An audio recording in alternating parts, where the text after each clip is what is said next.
Does it feel weird to know you're now a trivia answer yourself to lots of questions? It's almost like an apotheosis. Like I have become trivia. I am now one with trivia because I see I heard myself as an answer at a Quiz Bowl tournament, and I saw my name in a New York Times crossword puzzle clue, and you think, wow, I could be on the back of a Trivial Pursuit card someday. But it's nice, like trivia has done so much for me.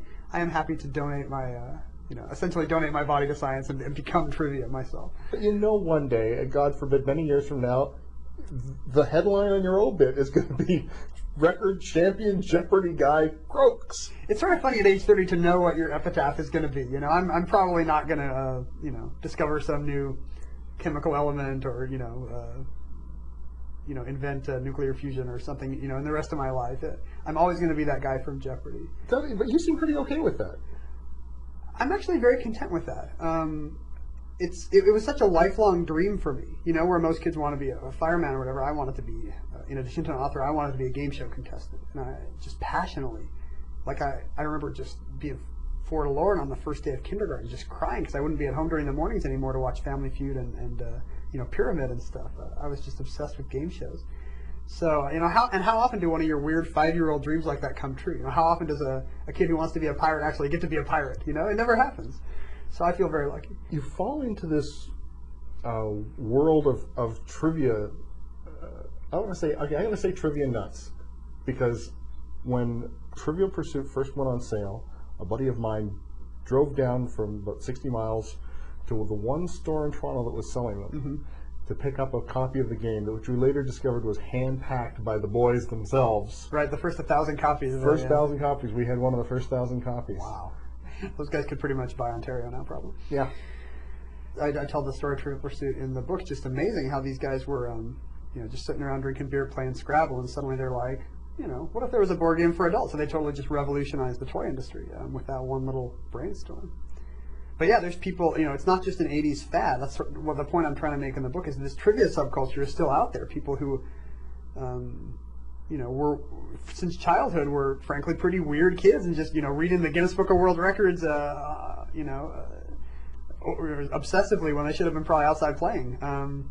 But these people are still around, and they're still playing trivia, and we just don't know about the little subcultures, the radio trivia fans, the people who play in their local pub, the college quiz bowl circuit, the people who are game show diehards and just spend their life auditioning for game shows, hoping to make it big. It's sort of a funny subculture of people who think that no fact is useless. Were you happy to be sort of made the poster boy for that group? Well, as I say in Brainiac, I did sort of feel like I was in the trivia closet for many years. I didn't like to be known as a trivia know-it-all because nobody likes that guy, and often with reason. Often he's a bit of a show-off. But once I've been outed for 6 months on TV, I'm going to be the poster boy for trivia now, and it was nice to sort of reconnect with that part of myself and to meet thousands of people like me who have the same odd childhood obsession as me. It was almost like therapy to see that. Wow, there's a whole country of people out there like this. And trivia comes in waves. It's a generational thing. In Brainiac, stuff I didn't know till I wrote the book. One of the very first newspapers ever printed in the English language, a 17th century London paper called the Athenian Mercury. Yeah, they answered reader trivia questions. The first quiz fad in North America was in the 20s, like the Jazz Age. You had all these public intellectuals of the time, like Dorothy Parker or Robert Benchley or whoever, answering trivia questions for this very successful line of quiz books called Ask Me Another.